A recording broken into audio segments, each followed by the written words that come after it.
meus amados irmãos, abri as vossas Bíblias, 1 Coríntios,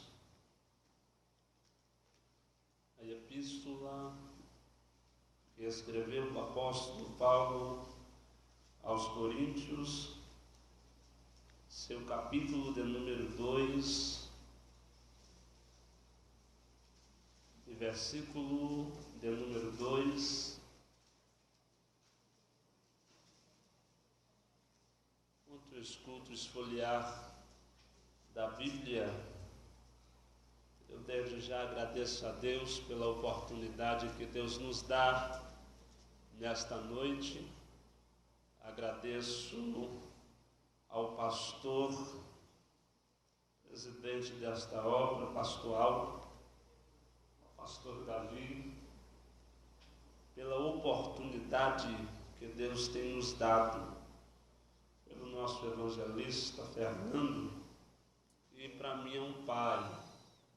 Ele é um pai, tanto para mim quanto ao irmão Romero. Ele tem sido um pai, um ensinador. Nós somos jovens, estando no ministério, e o pastor Fernando tem nos ajudado, nos auxiliado. Ele é um pai para nós. Que Deus abençoe a ele, sua casa, a todos.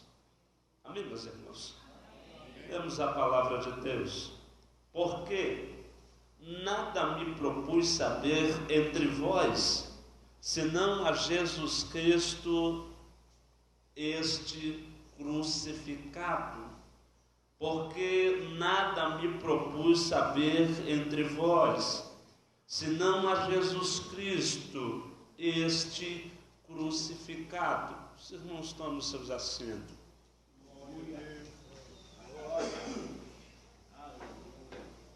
Também trago a paz do Senhor da Assembleia de Deus do Belém, ali em Nilópolis, do outro lado da estação, do pastor Valdivino, a toda a igreja, ao ministério desta igreja, ao nosso pastor presidente.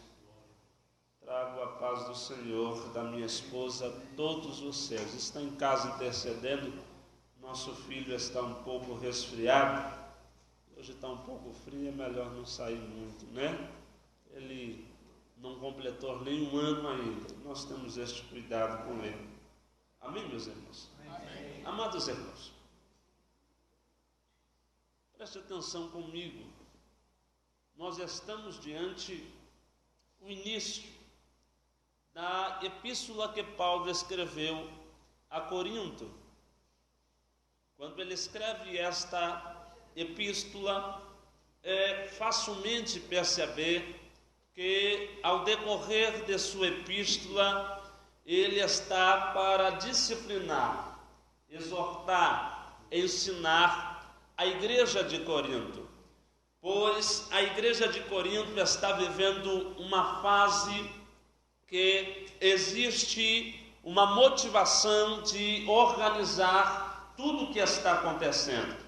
Tanto os dons que foram distribuídos à igreja naquele tempo, tanto a profecia, tanto o falar em línguas estranhas, tanto o amor fraternal, o amor entre os irmãos, precisa-se de uma organização.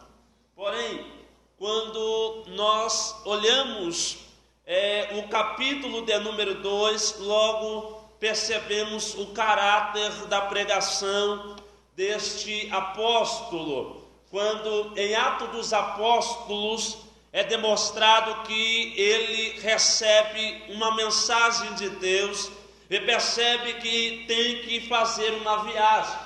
Ele sai de direção daquilo que Deus propôs ao seu coração. Ele vai chegar em Atenas. Chegando em Atenas, ele começa a ver todos os deuses, cada um com seu nome. E quando chega ali, percebe que há um Deus que eles chamam de Deus estranho. Então ele vai explicar qual é aquele Deus. Só que ele está no meio dos epicureus. E ele tem que trazer também da filosofia grega. É tudo o que eles estão ensinando.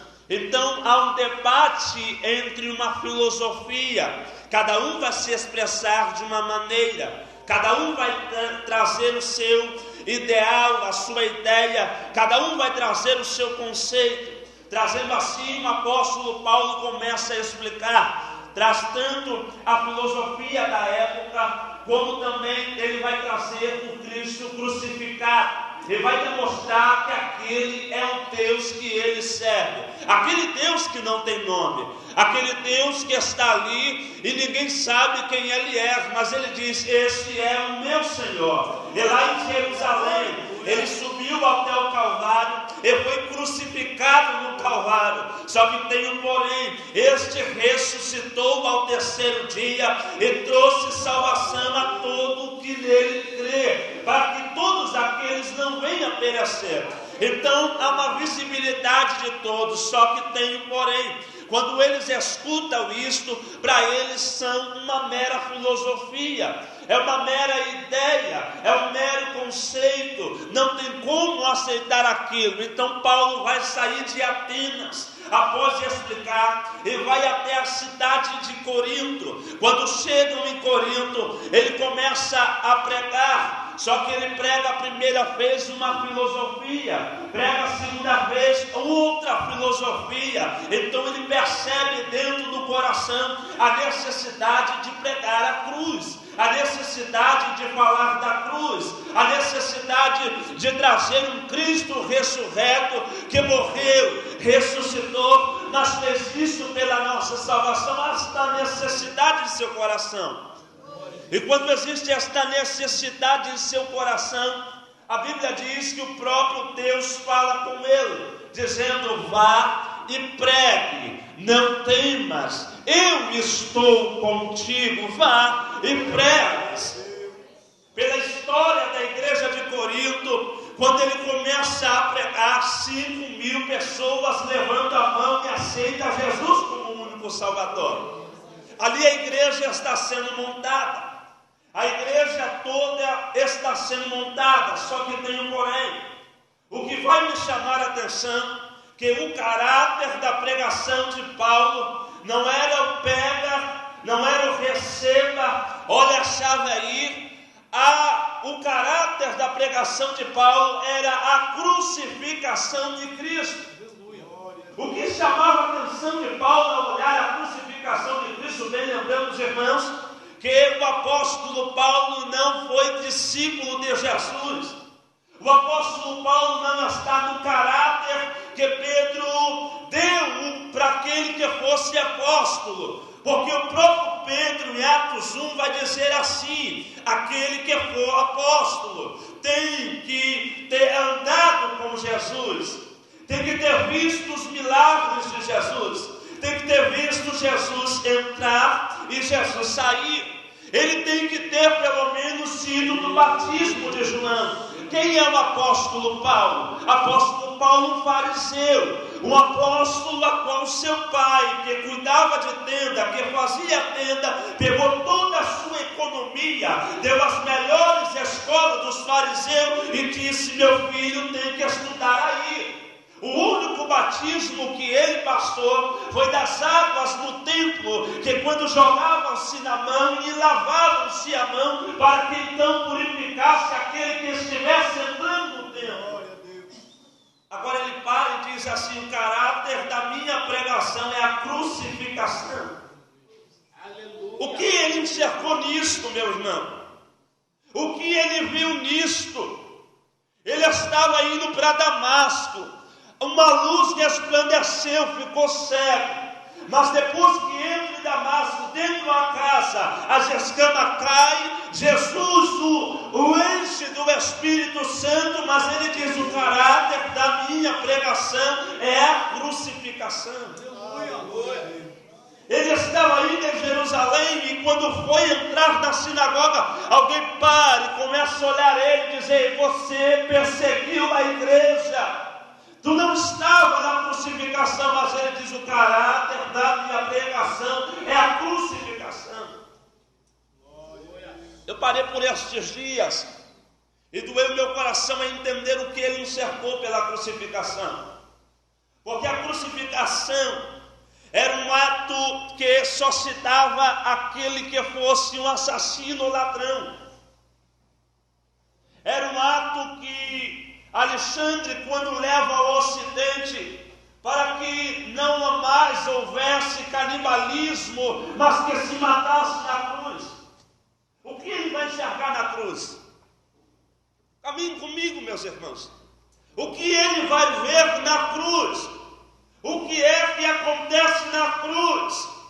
Se pega um homem, amarra os braços na cruz, fura o seu pé, ou com prego, ou com pedaços de ossos. O que é que se vê na cruz?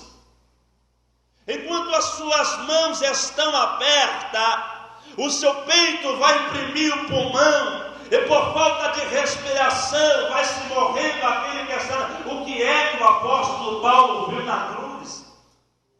Aleluia. Mas ele, com uma certeza constante, ele diz: o caráter da minha pregação é a crucificação de Cristo.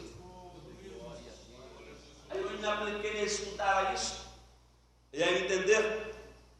Quando eu vejo o evangelista João escrever sobre a crucificação, ele dá algumas características. A primeira, sobre em cima de Jesus estava escrito Rei dos Judeus.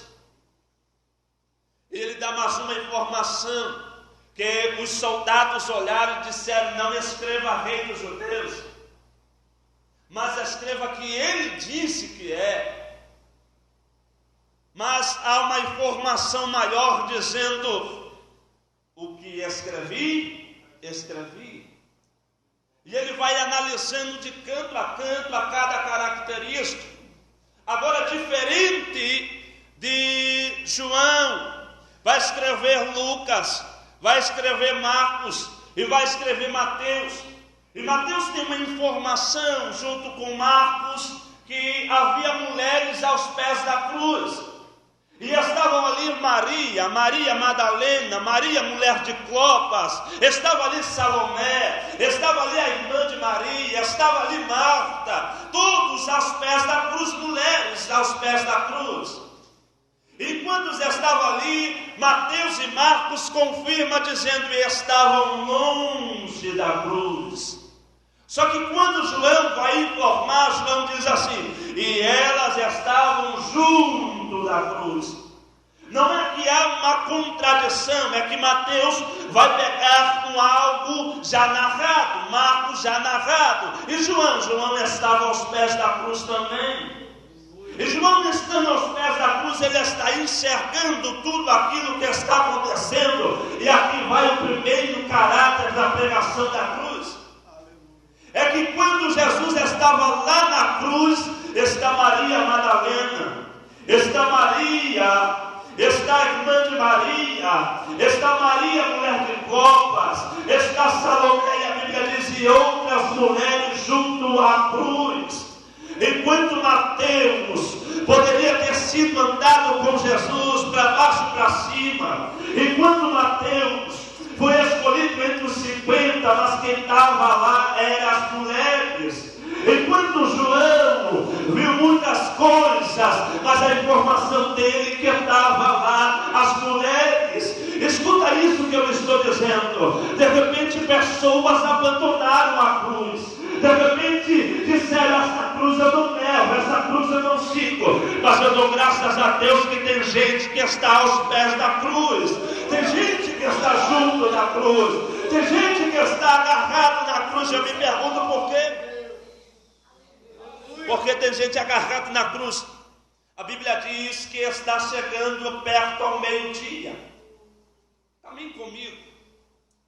E se este jovem estiver exagerado, por favor, me corrija.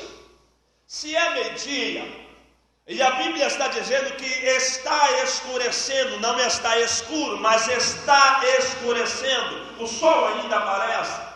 Jesus está sobre a cruz no alto do Calvário. Enquanto ele está na cruz no alto do Calvário, o sol está sobre a sua cabeça. Se João informa que elas estão ao pé da cruz, elas estão sobre a sombra de Jesus. É verdade ou não é? Elas estão à sombra de Jesus. aquele que habita no esconderijo do Altíssimo, à sombra do Onipotente descansará. O primeiro segredo porque Paulo pregou a cruz é porque quem está junto da cruz descansa em Deus. Você está entendendo?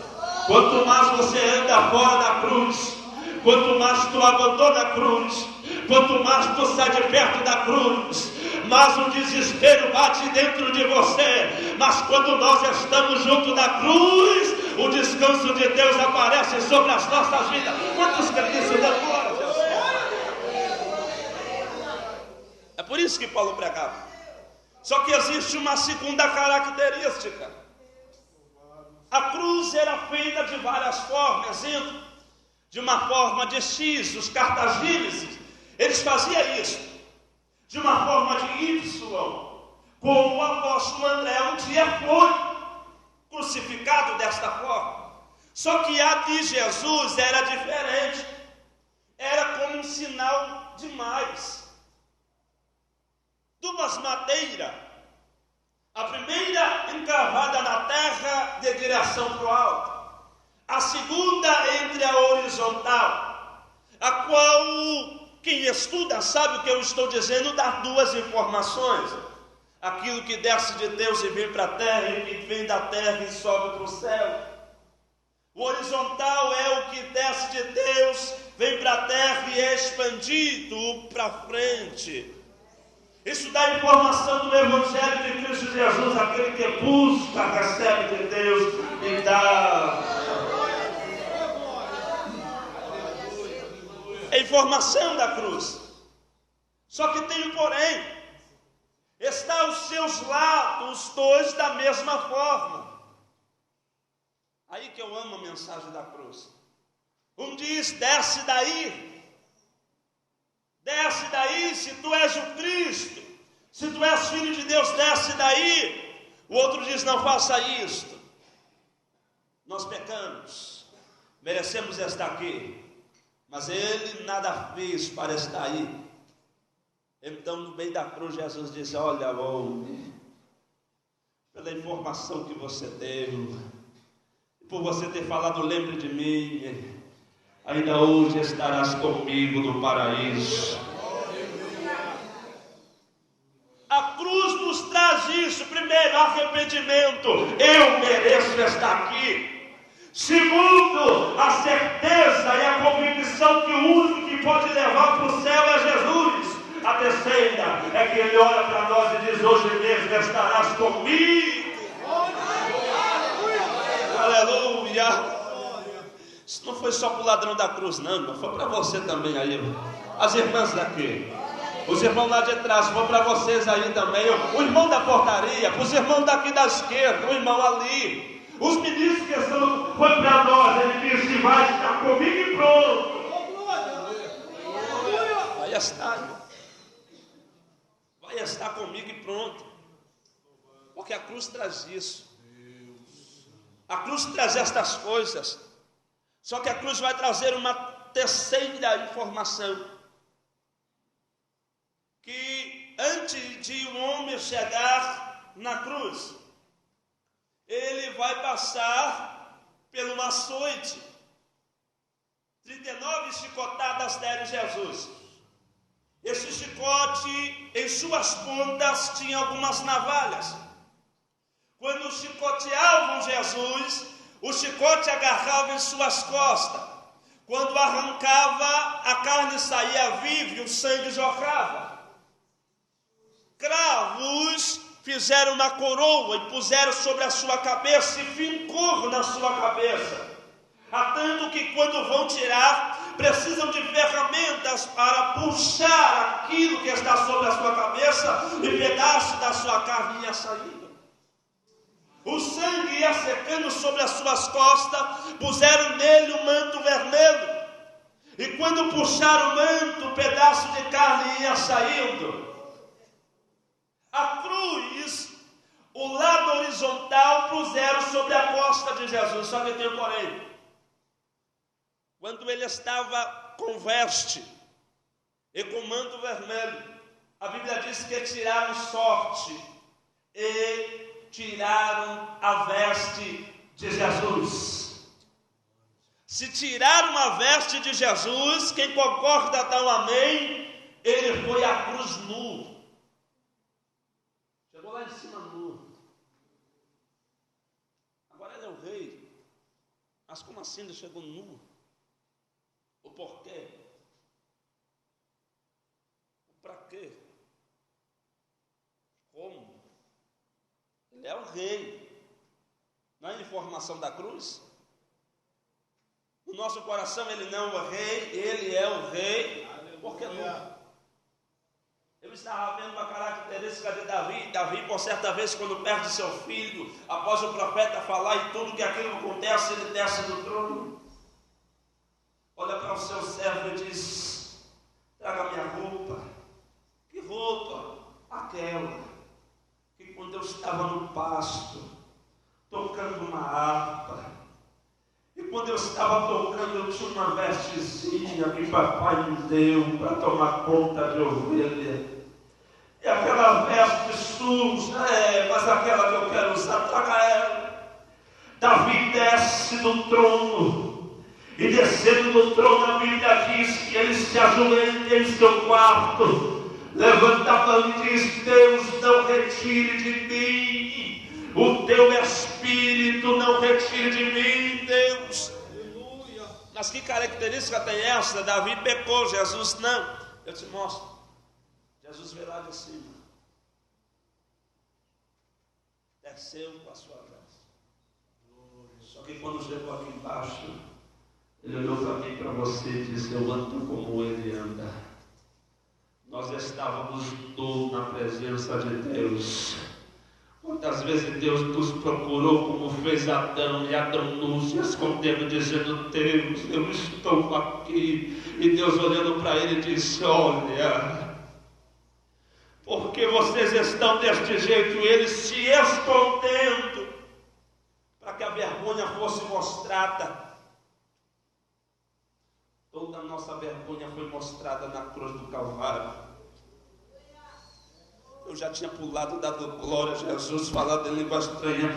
Toda a nossa vergonha foi mostrada na cruz do Calvário. Não deixa ninguém te apontar dizendo: é pecador, ela fez isto, ele fez aquilo. O apóstolo Paulo, escrevendo ao Romano, disse: nenhuma condenação há para aqueles que estão em Cristo Jesus. Eu vou repetir até você entender: nenhuma condenação há para aqueles que estão em Cristo Jesus. Jesus foi nu na cruz do Calvário, mas ao terceiro dia ressuscitou. E o apóstolo Paulo disse aos Filipenses: olha, ele foi como um homem normal, ele foi como um homem comum, mas quando ele morreu na cruz, ele foi até o céu e sentou à direita do Deus Pai, e Deus deu um nome sobre todo nome a ele.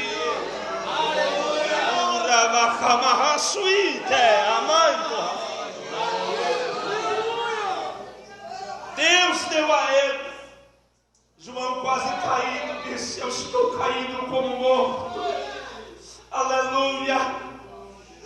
Mas porém estou vendo o céu aberto, e ele está sentado sobre o trono. Olha só isto: na cruz estava numa junta, e a sua veste ia até os pés, porque era comprida, toda branca.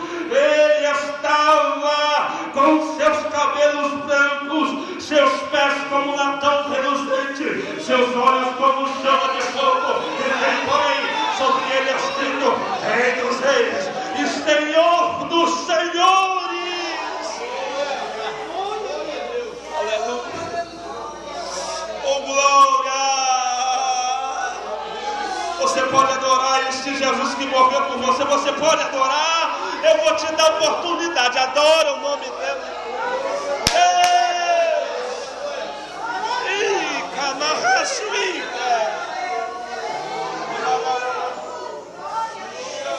Aleluia. Oh, glória a Jesus. Aleluia. Quem pode levantar a tua mão assim comigo? Quem pode levantar? Eu vou profetizar na tua vida e tu receba daí. Quem quiser, pega. Nunca mais olharão para você dizendo como tu era no passado. Tu era deste jeito, tu era desta forma. Nunca mais olharão para a tua vida assim. Jesus está dizendo: eu te dei nova vida, eu te dei nova vida, eu te dei nova vida. Aleluia! Glória a Jesus. Aleluia. Aleluia. A vergonha estava sobre a cruz. Mas João diz: ele estava sentado sobre o trono convertido. Glória a Jesus. Aleluia. Aleluia. Ele estava descido. Por isso que eu amo a cruz. Eu tinha lá perto da minha casa. Eu morava na Chatuba de Mesquita. Estou terminando. E perto da minha casa tinha uma igreja. E na época, ninguém da minha família tinha aceitado Jesus. Minha avó era do centro de Macumba. E a minha família estava vivendo num momento de muita dificuldade. Qualquer coisa que acontecia era briga naquele quintal. Mas perto de casa, a 2 casas depois, tinha uma igreja. E todo culto, porque eu escutava aquilo toda vez, todo culto, se iniciava-se cantando: foi na cruz,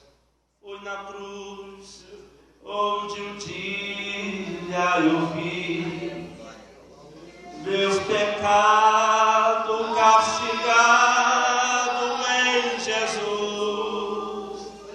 Foi ali pela fé que meus olhos abri. A igreja.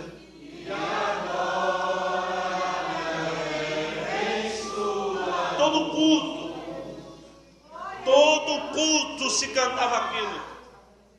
E eu fui crescendo, e toda vez que eu entrava no quarto à noite, aquele mesmo hino.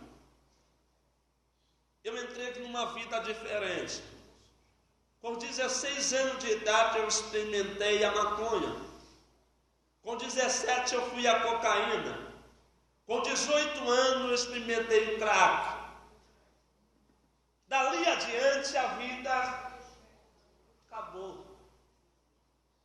Um jovem que a mãe sempre deu um carinho, e perceba que a mãe sozinha, o pai tinha sumido, mas a mãe sozinha pegava um trem, e pegava-se o trem até a cidade, e dali um ônibus para a Zona Sul para trabalhar de empregada doméstica, para chegar em casa e poder dividir um bife a 3 meninos dentro de casa, e ela tem que comer tomate sozinha, para o filho entrar nessa vida. Por certa vez eu estava passando roupa, e eu já tinha visto pistola na cabeça, fuzil no peito. Eu já tinha corrido por muitas vezes, parado dentro de DPO, ter andado com o carro da polícia por ser preso, já tinha sido preso. Eu estava passando roupa, e minha mãe olhou para mim e disse: filho meu, aquele costume de crente, né? Filho meu, Jesus tem uma obra na tua vida. Aleluia! Aleluia! Eu olhei para ela e disse: o teu Jesus e esta obra vá na vida de outro. Eu nasci para ser traficante. Eu nasci para ser viciado em droga. Só a minha cabeça. Não vá com o teu Jesus para lá. Não. Mexe com o Papa. Mexe com o sargento. Mexe com um cabo. Mexe com o tenente. Não mexe com o crente, não. Quando eu falei aquilo, ela se encheu. Pensa numa mulher baixa, cheia de Jesus. ela deu-lhe um tapa naquela mesa e disse: meu filho, primeiro, eu não te criei para morrer nesta vida. Segundo, o Jesus que eu conheço vai te fazer um pregador, queira você ou não. Passou-se o tempo, e quando ele entrava no quarto, cantava-se um hino. Foi na cruz, eu já não aguentava aquilo. Jogava o travesseiro pelo ouvido, às vezes drogado, dava soco nas paredes do quarto. Meu irmão mais novo se assustava. O tempo passou, eu estou no baile funk, termino aqui, estou no baile funk, atrás de mim estão os três do tráfico, eu estou aqui, atrás de mim os três do tráfico.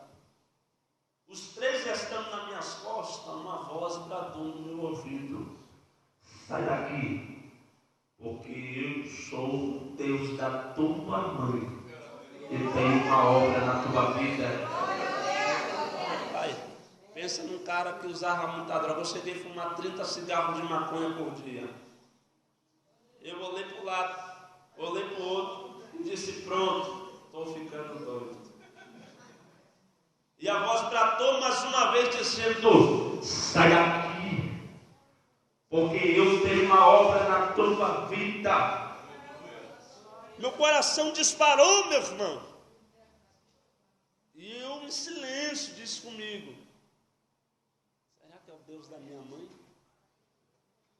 Será que é o Deus da minha mãe? Aí a voz disse: sou eu, o Deus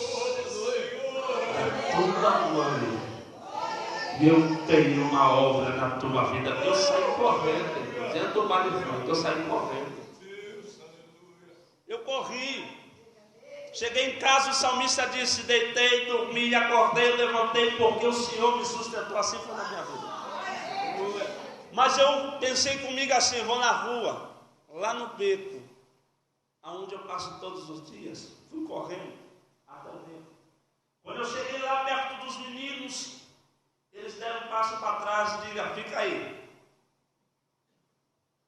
Eu perguntei: o que houve? Tu não sabe?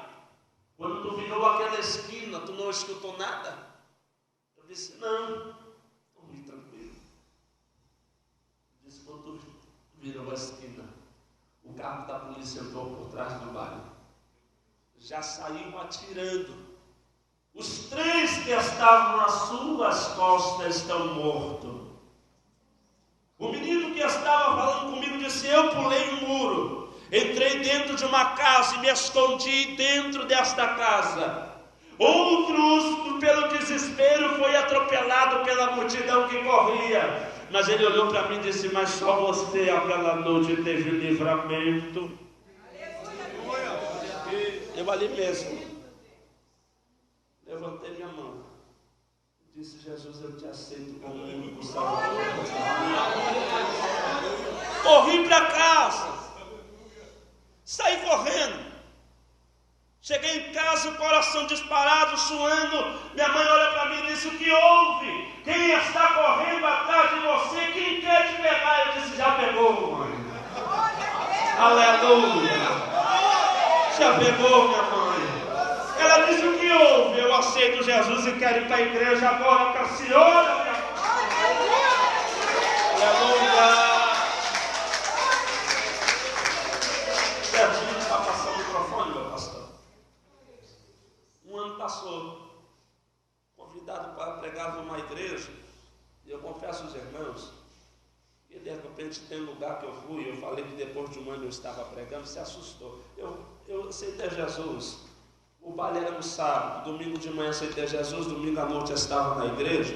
E engraçado que quando eu cheguei em casa, meu pai, que há muitos anos não falava, me ligou e disse: filho, até me assustei, eu tenho um emprego para você, você quer trabalhar? Eu disse: eu quero trabalhar. Ele disse: compareça aqui amanhã de manhã, segunda-feira, para trabalhar em Bom Sucesso. Eu falei: pronto, Jesus está comigo. Entrei dentro do trem e vi um monte de irmão cantando hino. Eu falei: que bonito é o trem.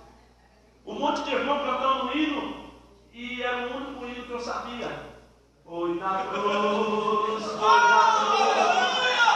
onde um dia eu vi meus pecados castigados em Jesus.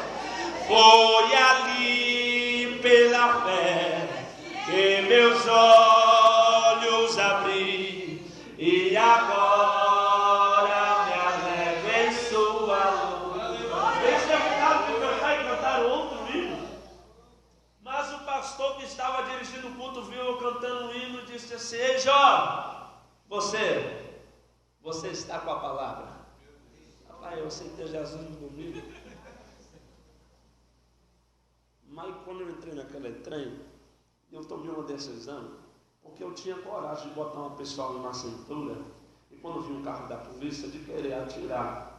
Eu tinha coragem de botar droga dentro da minha casa.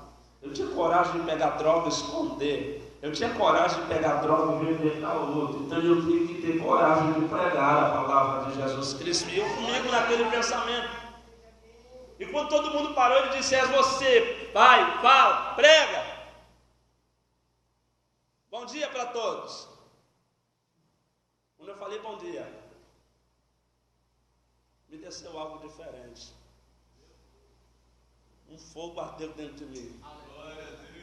Abri a boca e disse: o Deus de Abraão, de Isaac e de Jacó. E eu escutava aquilo quando minha mãe orava. E minha mãe orava assim: o Deus de Abraão, de Isaac e Jacó, salve meu filho. E eu comecei a dizer, a falar. Saía coisas que eu nunca vi na minha vida, mas eu falei.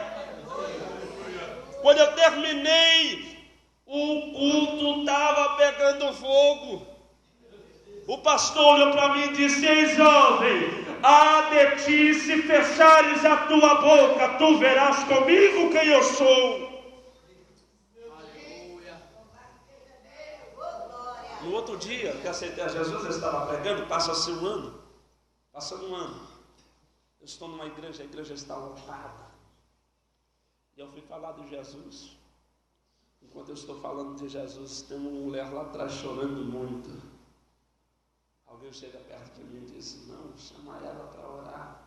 Eu disse: não precisa não, é minha mãe. Porque ela está ali regozijando que o Deus que ela serve cumpre promessa. O Deus que ela serve cumpre promessa. Escuta isso, de repente teu filho não veio hoje, teu marido não veio hoje, aquele vizinho, aquele da tua família, tu conhece, tu sabe o que eu estou dizendo, aquele. Amanhã, depois da manhã, uma hora ele vai chegar aqui dentro, ele vai cantar: foi na cruz, foi na cruz. Os irmãos perceberam comigo por que a crucificação? O apóstolo Paulo para e começa a dizer: eu peguei a filosofia de Aristóteles, eu peguei a filosofia dos pitoreus, eu peguei a filosofia, mas nada serviu. Mas quando eu preguei a crucificação, 5.000 vieram para Jesus, porque a cruz de Cristo nos traz isto. Amém, meus irmãos? Amém, pastor?